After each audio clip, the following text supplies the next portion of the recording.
Ovo je Astro Python, u prevodu Astrofijakir. U klipu koji sledi slušate horoskop za april, maj i juni 2024. godine za osobe koje imaju znak ili podznak u vagi. Što se posla tiče, morate da pazite šta radite i šta pričate na poslu, jer nisu svi dobronamerni prema vama. Neki od kolega pokušat će da vam naštete na poslu, pričajući neke laži o vama i mogu vas okriviti za nešto što niste pogrešili. Ovo vam se skoro uvek dešava, ali sada je malo pojačano. Ovde najviše pomaže da se okrenete duhovnosti, ma šta to značilo za vas.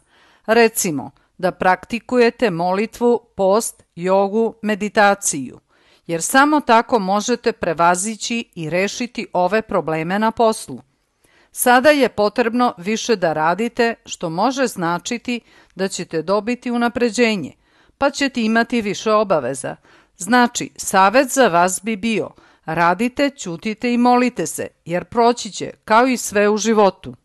Novac možete neočekivano dobiti od igara na sreću, ulaganje u banke, osiguranja, investicije i sl.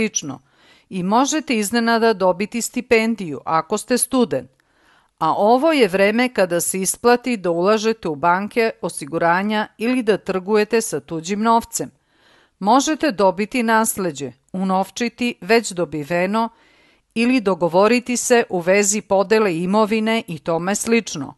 Vaš bračni ili ljubavni partner, odnosno partnerka, će imati više novca.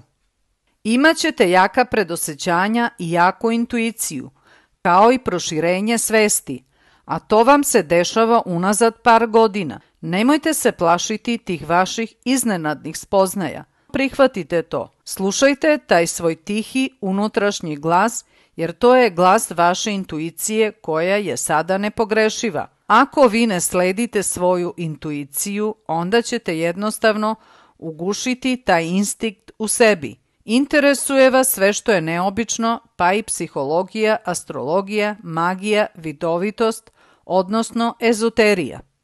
Što se ljubavi tiče, vama se sada može desiti da vas fizički neko tako jako iznenada privuče da će vas to toliko uplašiti da ćete poželeti da pobegnete od tih osjećanja i od te osobe koja vas privlači.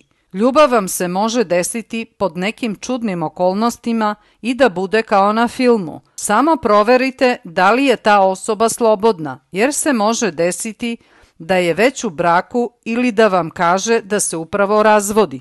Vama je već počeo period kada ćete morati da budete odgovorniji prema svom zdravlju. To ne znači da ćete imati zdravstvenih problema, nego samo znači da treba da uvedete red i disciplinu što se tiče vaših svakodnevnih navika, da uvedete red u ishrani, da vodite računa šta jedete i kada i da ne preterujete u ničemu. Znači, samo da budete svesni šta vam prija, a šta vam škodi po zdravlje za sve što unosite u svoj organizam svaki dan.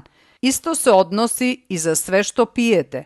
Tu spadaju i voda i pića, pa i lekovi u slučaju da morate da ih pijete. Savet vam je da odete na neke kontrole bilo čega, čisto da biste ispunili aspekte. Ja sam Snežana, a za izradu horoskopa i razgovora možete me kontaktirati preko Vibera.